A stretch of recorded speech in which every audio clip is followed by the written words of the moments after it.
இந்த அம்மா என்ன கேக்குது, வீட்டு வேலை செய்யற அம்மாவுக்கு கூட்டுறது விலகுறதுக்கே நீங்க வந்து 1,44,000 ரூபாய் மாசம் வருஷம் சம்பளம் கொடுக்குறீங்க.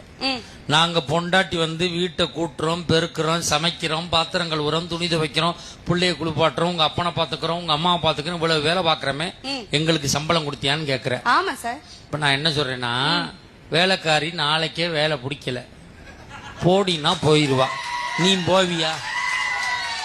சார் இருமா, நான் ஒரு வருஷத்துக்கு 4 வேலைக்காரி கூட வச்சுக்கிறேன். இப்போ உனக்கு 2 புள்ள கொடுத்துருக்கேன். ஓன் தங்கச்சிய கொழுந்தியான்னு கூப்பிடுறேன், நான் வேலைக்காரி தங்கச்சிய கொழுந்தியான்னு கூப்பிட முடியுமா? அவளும் நீனும் ஒன்னா? இருமா, கிளப்பினதுனாலதான் இவ்வளவு பிரச்சனை வருது. நான் அப்படி கேட்கல. நான் உனக்கு ஊட்டி விடுறேன் சோறு, வேலைக்காரிக்கு ஊட்டி விட நீ விடுவியா?